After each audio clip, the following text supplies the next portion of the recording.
It's me, Bobbi Brown. Hey, what's up? I'm Kelly Rowland. Hi, this is Chelsea Clinton, and you're listening to me on That Total Mom Sense.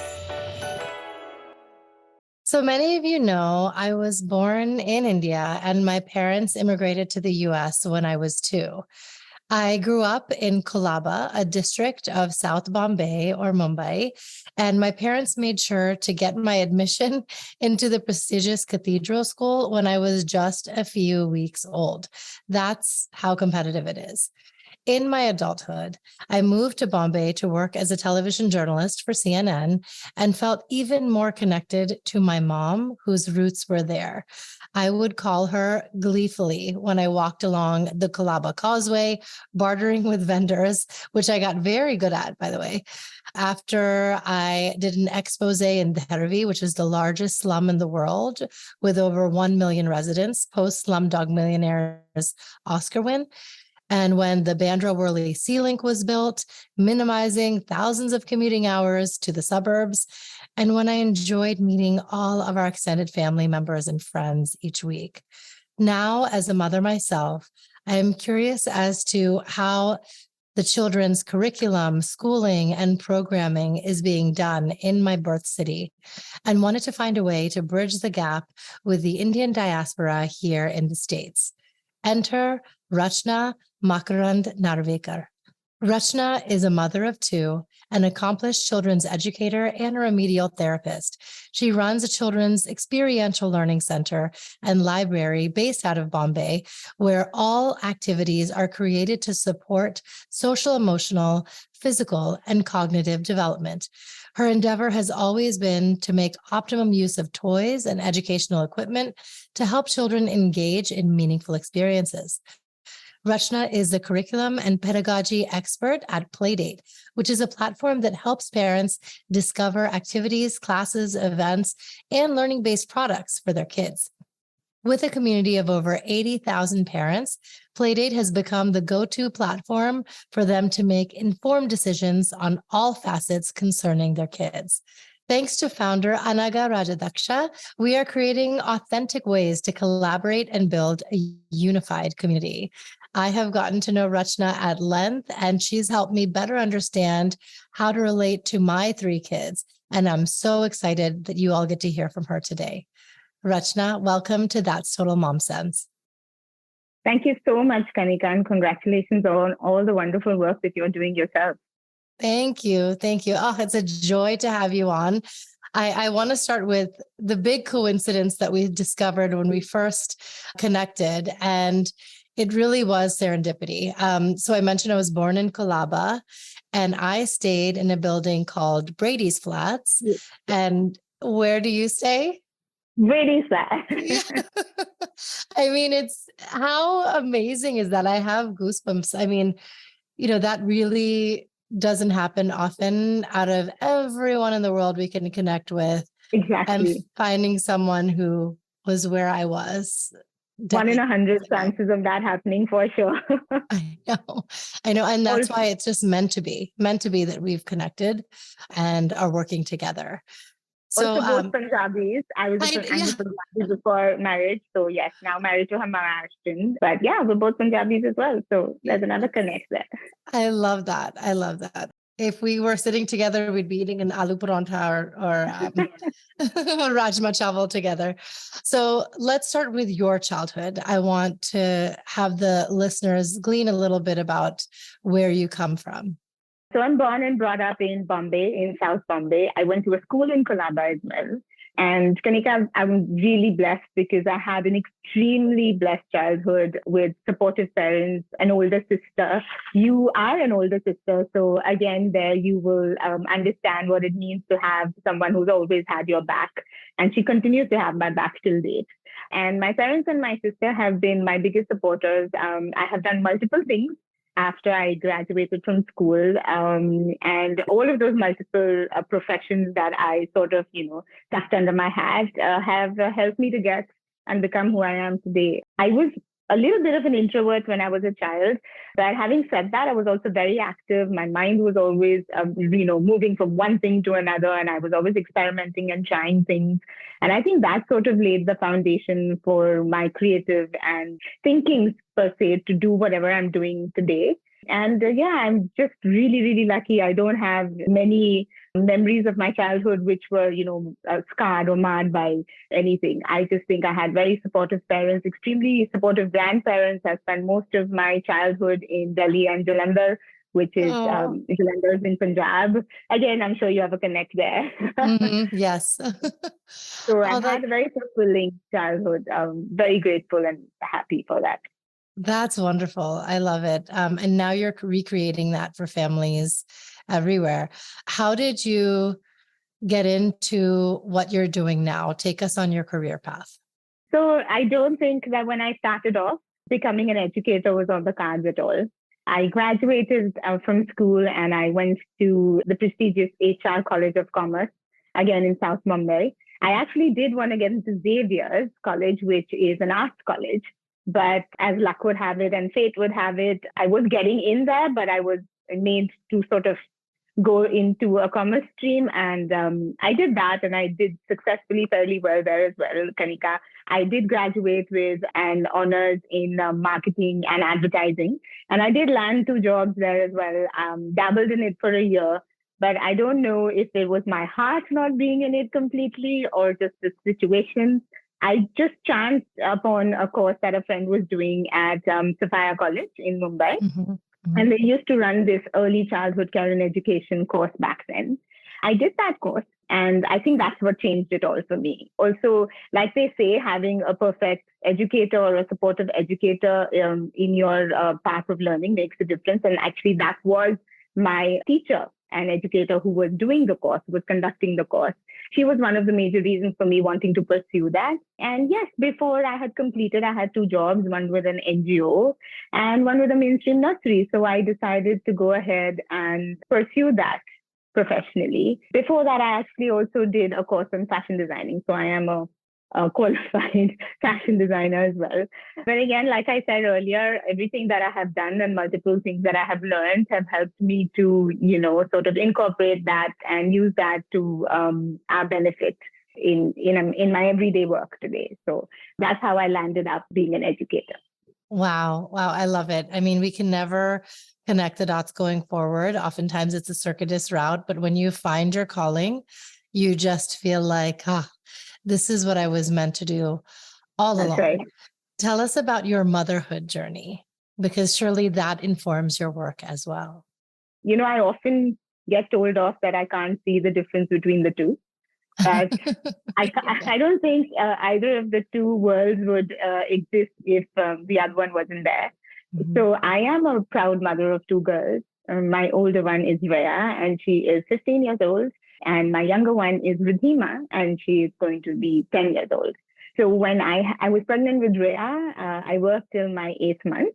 And then I was made to give up both my jobs at that point, saying, now you've got to, just relax and be there for your child and for yourself. And so I did. And I didn't actually go back to work, Kanika, until she was 3 years old. In that time, I did so much research. And like I always say, poor thing, she was my guinea pig, but in a good way. But definitely in a good way, because, I would bring out new toys, new techniques. I was researching a lot, reading a lot. And so she was a very important part of all of that research and all of those findings that I have that I use till date.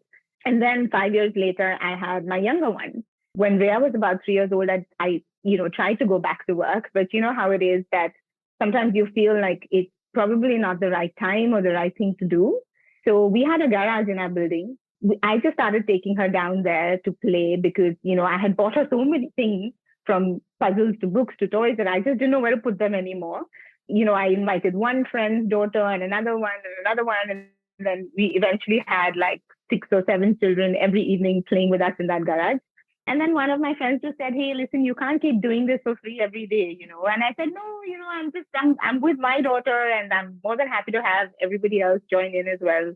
And then obviously the space became less. And I said, maybe there's something here that is working, and maybe there's something here that we're doing right. The equation was just, it was all just working out. So we decided to get our own space, and that's how Fun Club, which is our experiential learning center, remedial center and library for children, that came into being. And then it's been a beautiful last 12 years having, multiple children come join us in that learning journey there at Fun Club. That's incredible. I love it. What is it about children and their view of the world that fascinates you? Oh, they are just the purest souls. Unconditional love, they dish your way. So innocent, and I think that's what makes them so special, because they're not judging you. They're not judging another child. They're so supportive. In the craziest situations, you'll find them suddenly just being there for another child. And I think those are things that as adults, we need to learn from them on a daily basis. I always tell my children that they have taught me so much, and they continue to. And more often than me teaching them, I think it's them reminding me, Mom, remember you said this to us, and this is what you need to do. Right. So I think just the fact that they are so innocent and that unconditional love they give you and want you to be the receiver of all of the good things that they have to share, that's the purest form of love that anyone can experience. Yes, 100%. Now tell us briefly about, the programs that you're working on and, the age groups that you serve. So, Kanika, what we do essentially at Fun Club and all of the extended activities that we do mainly focus on the child. All of our programs that we teach or events that we curate for maybe corporates or schools or even our festivals that we curate are all child-centric. We make sure that the child is at the center of anything that we do. And having said that, that means that the activity has to be age appropriate. The activities have to be tried and tested. I vet everything myself before it actually goes out there and children experience any of those activities. We also have a library. We have a fantastic collection of books that I have curated myself, and then also lots of authors, in the city and around India as well. I like to promote our Indian authors because some of them have, written fantastic books. So we have all of their books in the library as well. And we have children come in to us now. Actually, a lot of parents who are children who are just a year old have also started asking us, can we just come in and can we hang out? So it's a safe environment. It's a warm environment, Kanika, where parents and children both feel very comfortable to hang around, read a book, lounge on the beanbag, try their hand at a magnetic puzzle, or, just try playing with sand or different equipment that we have. So we do have children who come to us as young as 1-year-olds, and we do programs for children up to the age of 10. But a really special thing that started happening a couple of years ago, Kanika, was that a lot of the older children who then felt, we're too young for Fun Club, but they still wanted to have a connect with us, started knocking at the door and just peeping in and saying, we just wanted to say hello. So we thought, why not have them in with us? And they actually mentor with us now. So the 12-year-olds during their summer vacations or their Diwali or Christmas vacations actually come in and, take a class with us, and they actually get a stipend for that. So in that sense, we still have our older children who sort of graduated still coming back to us. And my daughters do that as well. Oh, I love it. I think that it's something that can stay with kids from, those early years through adolescence. They can give back. And I remember you sharing this, that, it's important for kids to understand that mentorship where, if they might have been a 2 or 3-year-old with an older mentor, they'll continue that cycle and become one to the next class. That's right. Yes. That's great. Yes. Let's talk about some of your very practical strategies that you help parents employ, because I think that's the most important thing. Sadly, we can't have all our kids live with you 24/7, which would be amazing. I would love because that. They have such a good time at Fun Club, but we need to make sure that the kind of the enrichment and the learnings that they get there is something that's also cultivated in the home. How can parents more effectively get their kids to understand and relate to them and truly communicate? That's actually a fantastic question, Kanika. Being a mom of two and an educator, I'm always trying to balance that myself, because just because we know how to do it doesn't mean it always works. I'm also a mother, and I have two girls who are 5 years apart, and I'm constantly coming up with strategies that can, help them. Having said that, all children are different. And I think what we need to do is find what works with that one child. It could be a toy that they like. It could be a book that they like. It could be a situation, food, any of that, and then use that to our advantage. When we talk about communicating with our children, I think what's misunderstood most of the time is that we can only do that verbally. Of course, verbal communication is one, but how do we break up that verbal communication for children, right? Is verbal communication our pitch, the way we speak? Like right now, you and I are talking to each other at a very low pitch because, we're having a conversation and we're enjoying each other's conversation. So neither of us has actually really changed our tone or pitch while we speak to each other. And I think that is really essential. I have been guilty of that in the past, but I exercise it more often now, where I think parents have to also find a way to sort of get something to work for them, right? What can you do to remind yourself that you do not need to yell at your child? What can you do to remind yourself that you need to have a particular tone and a pitch that you'd like them to use on us?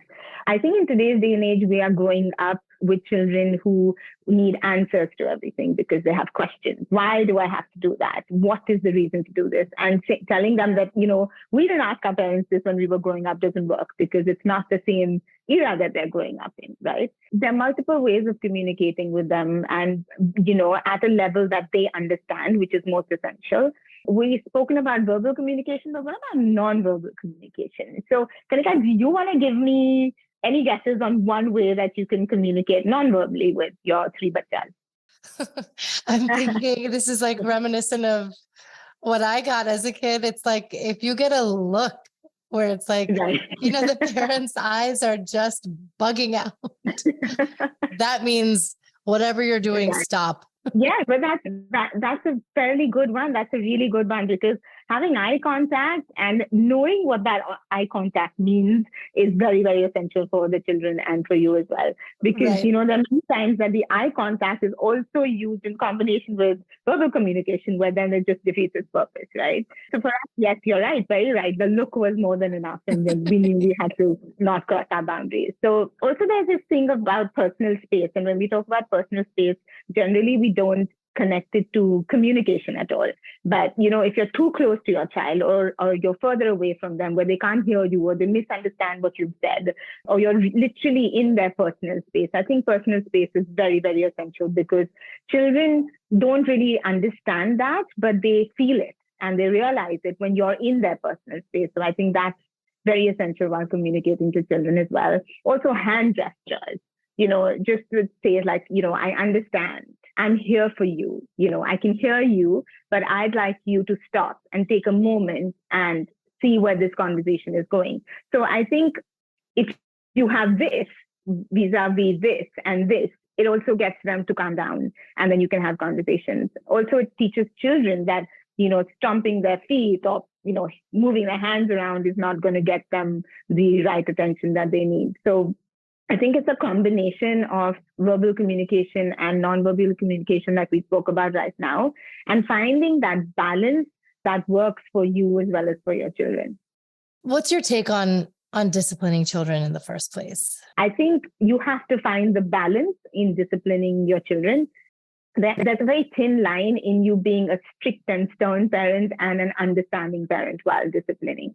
I'm not sure if you can see behind me, but, I'm in my daughter's room, my younger one, and she has lots of things happening there at the back. She is a creative thinker. She likes to bring out a million things outside and, she will take her own sweet time to clear up her room, for example, do things. But how can I make it easier for her to be disciplined and organized in her, in her daily work? So what I've done is I'm sure you can see, but in the distance, there are tubs. She's got all her colors arranged in rainbow colors. She's got a black, a whiteboard and a marker where she can write things. We chat a lot. If she wants to negotiate, and I use the word negotiate, I let her do that. I let my older one do it as well. because I think getting them to negotiate I want to say here that this is not a parent trying to bribe a child. Yeah. Certain things should be non-negotiable, like, brushing your teeth before you go to bed, finishing what's on your plate if you've taken it, if you've served yourself. Those things don't even need to be on a chat, right? Because I think those boundaries need to be set right from, the time the child starts understanding and eating on their own, which is probably a year old, right? But other things, I love to make charts. I'm a very organized person. The household has become a little used to that by now. We have whiteboards in the kitchen. We have it in their rooms. If they need something to be done, it needs to be on the chart so that they will remember it. If there's something that I feel that I have not communicated well, or there's been a bit of a crossover on that boundary with the children, then I like to actually write it down. My older one journals, so that helps us with that. And my younger one also writes and draws, but she likes to use the whiteboard. So I think finding the right balance and just letting children know what they can negotiate and can't, setting those ground rules and then building up from there really, really matters. Yes, yes. I want to talk about cycle breaking because, we come from a generation where it was very much no nonsense. And oftentimes they shamed or spanked us. And this day and age, we've found how ineffective that can be in the long term. Break this down for us as to how we break those cycles, because now that we're raising our own children, we do have those moments where you want to do exactly what you received when you were a kid. In my school, I had a teacher who taught a particular subject, and she would actually hit me on my knuckles. And it happened more than, a couple of times. And then when I couldn't take it any longer, I went to my parents.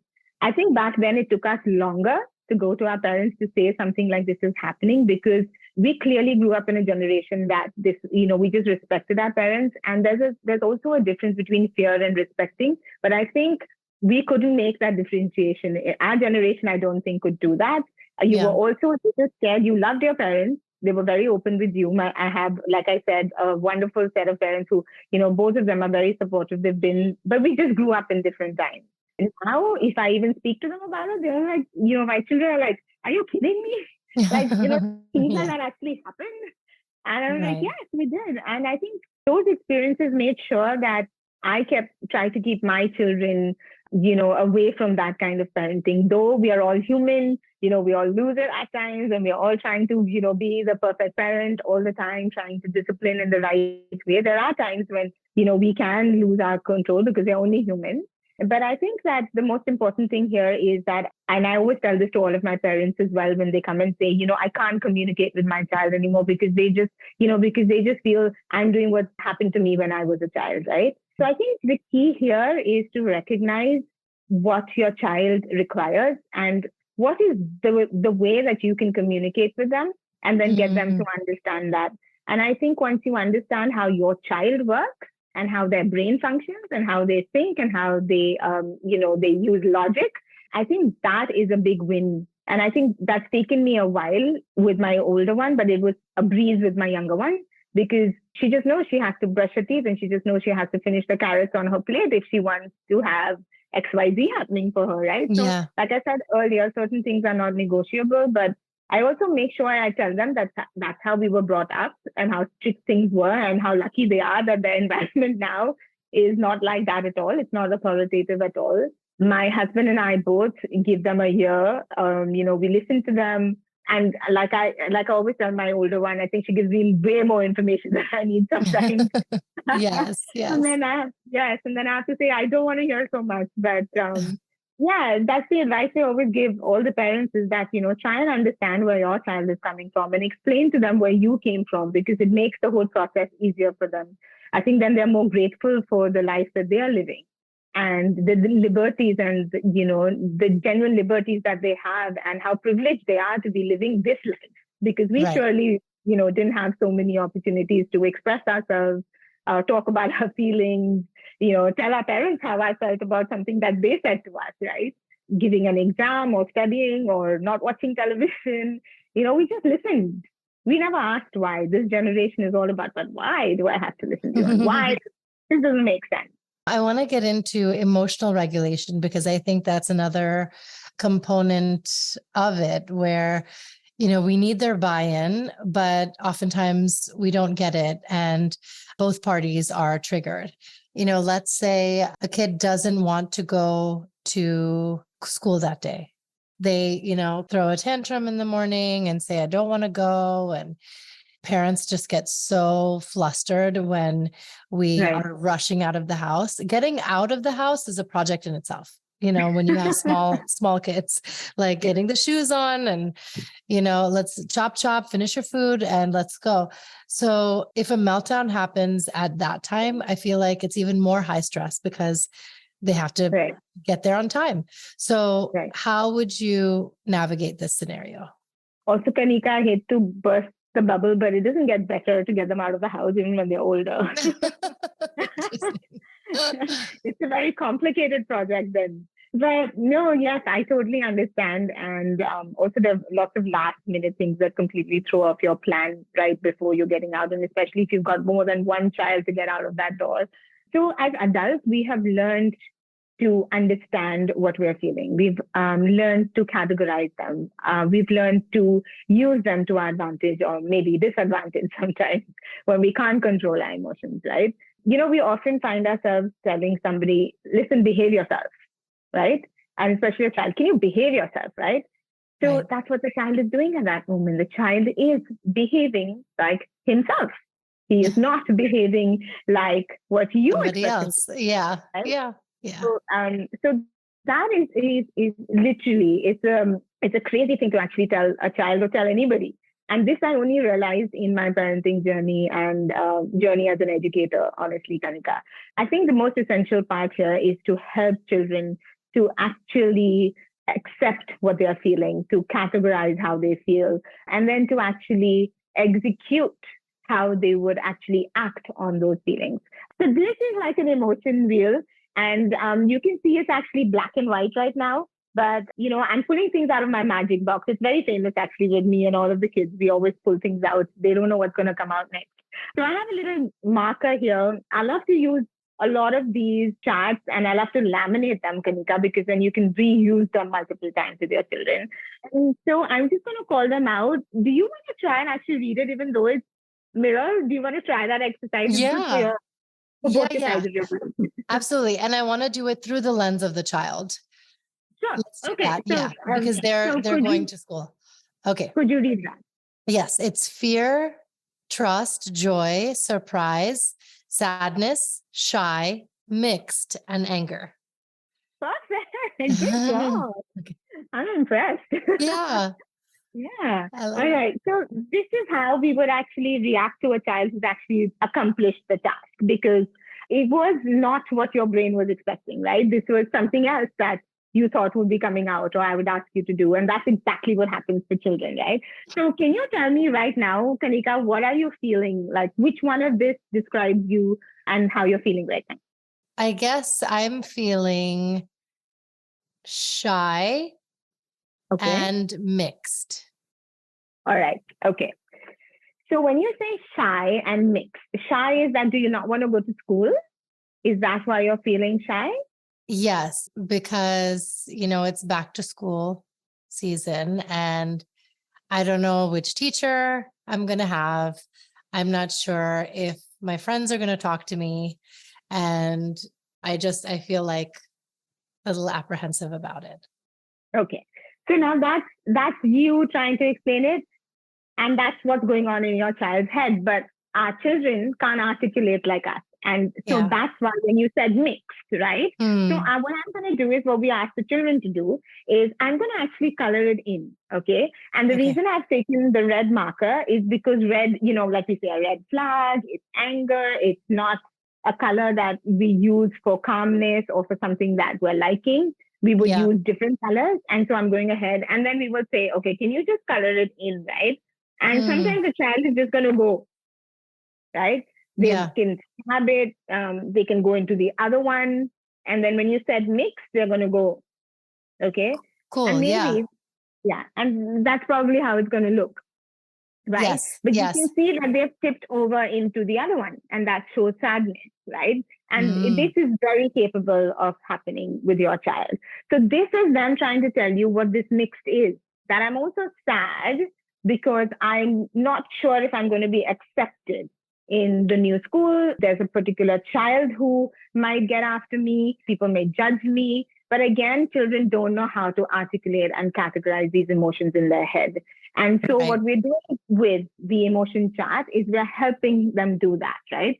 Okay. So when you talk about mixed, so again, as a child, can you tell me what are your mixed feelings? And here is when we actually give them the vocabulary for that, right? So are you anxious? Do you feel a little something in your tummy? Do you have a headache? Or is it just butterflies in your stomach? What do you think is happening right now? Yeah, I think I'm feeling anxious about it, and that's why I don't want to go. Right. And so more often than not, Kanika, it's all in the brain, right? So symptoms of them saying every day when they are getting in, when they wake up, they don't have that pain, but when they're about to get out and get into the bus, my stomach's hurting. Yeah. You know, I'm feeling doozy and I'm not shattered and I'm not feeling great. And that happens every day. And that's at the core, because that is what the brain is giving the signal to the rest of the body. And I think when we say let's train the brain, this is one of the most important things, where we have to teach children to regulate their emotions. And how do they do that? They will do that only if they know what they're feeling, right? You know, after that, I bring another color out and I say, okay, can you tell me when you come back, how are you going to feel? Okay, so I'm going to show this to you again.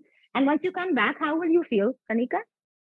Well, now that I've spoken about it, I feel lighter. Okay. So, hey, listen, that's a great word. And we don't have that here. Can I add it here? Do you think I can add it to your emotion wheel?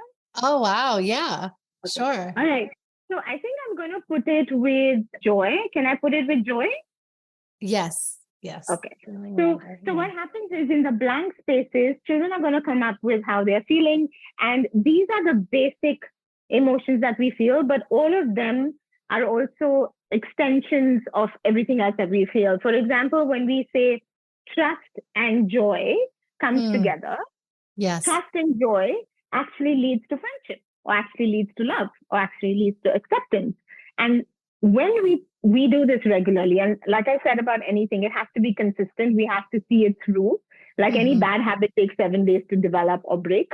We have to try something for the long run. And this is actually fun. You know, you can take this to the next level. You can do hearts, you can do angry faces, you can do smiley faces, you can do the sun for happy, for joyful. There's no one way to use this. I think educators and parents should just use this in their own way. And you'll be surprised that children will come up with their own ways to actually use this chart. So I think this is something that really works well for children to understand and regulate and be able to categorize how they're feeling. And that in the long run really helps them then, because then they know how they're feeling. And the next step after this, Kanika, is to get them to understand the consequences of their behavior, right? So if you have, say, another sibling going to you with school in the morning, right? So yes, I understand how you're feeling right now, but you also have to understand that it's not only you going to school, it's also your sister going to school. And if we get late, she gets late too. If you reach late to class, she reaches late too. If you miss something out, she misses it too. And here's when we try and bring the empathy and the compassion and the sense of, you know, being in a group, the sense of supporting each other, especially when it's younger and older, to say that, you know, when we work together as a group, we all are successful, it's easier. That then really makes a difference as well. So I think a couple of these strategies, you know, always help. And like I said, doing it at their level, giving them the vocabulary to express themselves is the most important thing here. Oh, wow. I love it. Oh, my goodness. I think it's so eye-opening for not only the children, but the parents, because we're really not in our bodies as much as we're in our head. And so you're really helping us name, claim, and tame the emotions that are negative and embrace the ones that are positive. So that's Really, really. Yeah, and also I think, Kanika, it's also important to understand and respect the negative emotions that children have, or even we have as adults, right? Because Mm-hmm.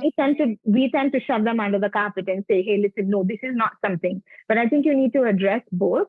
It's nice to also let them know that mom is not feeling great about this, and it's not something that I'm happy about. And though I do respect how you're feeling, and how can we both work towards a happier space and a more conducive space. So we also have lots of things that we like to give to them in their hands, because anything hands-on.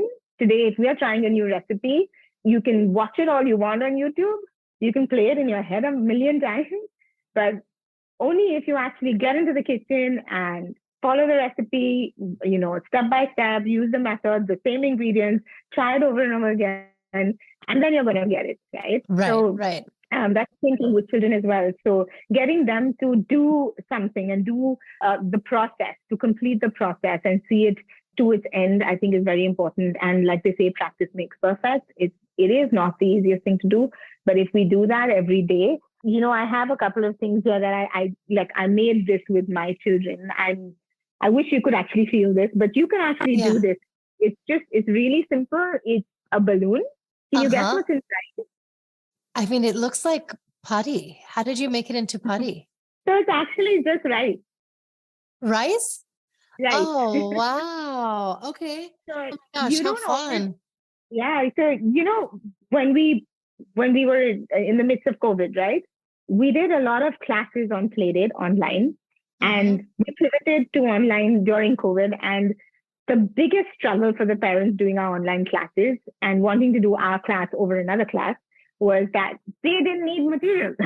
They didn't need to go hunting and ordering things on Amazon to do a class with us, right? That was our biggest USP. And when we cracked that was like the best thing that we could do. One was that we got the parents not to be stressed about anything. Yes. Right? Yes. Oh, I love it. Anything that's just an easy buy-in, we're there. That's right.